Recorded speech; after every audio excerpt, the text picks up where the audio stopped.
Hi friends, tasty నడగన ఛానల్కి స్వాగతం. మనము ఈరోజు బెండి మసాలా కర్రీ ఎలా చేయాలో చూపిస్తాను.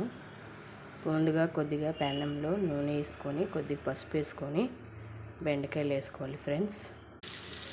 1/2 kg బెండకాయలను తీసుకొని ఇలాగా పొడుగ్గా కోసుకొని మీడియం సైజ్ కోసుకొని నూనెలో వేపుకోవాలి ఫ్రెండ్స్. నూనెలో పసుపు వేసేసి బెండకాయలు వేసి వేపుకోవాలి ఫ్రెండ్స్. ఇగో ఫ్రెండ్స్, ఇలా వేగింది కదా, ఇలా వేగిందని ఒక గిన్నెలో తీసుకోవాలి ఫ్రెండ్స్.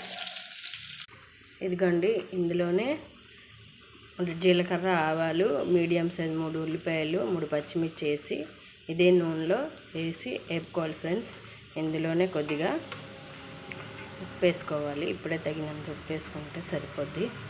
ఉప్పు వేసుకొని అలా కలుపుకొని మగ్గించుకోవాలి. దోరగా వేపాలి.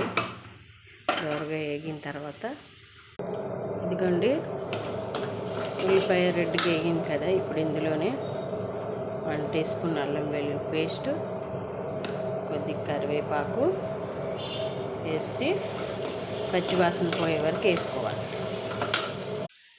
చూడండి, పచ్చివాసన పోయే వరకు వేపుకున్నాం కదా. ఇప్పుడు టమాటా 2 మీడియం సైజ్ టమాటాలు మిక్సీ చేసి వేసుకోవాలి. అందులో కొద్దిగా వాటర్ వేసుకొని ఇప్పుడు ఇది బాగా మగ్గి ఆయిల్ పైకి తేలే వరకు మగ్గించుకోవాలి. ఇదిగోండి, ఆయిల్ పైకి తేలింది కదా. ఇప్పుడు ఇందులో ఇందాక కొద్దిగా పసుపు వేసి బెండకాయ వేపాం కదా, ఇంకొంచెం పసుపు, మీకు రుచికి సరిపడంత కారం, ఓకే, కొద్దిగా ధనియా పౌడరు,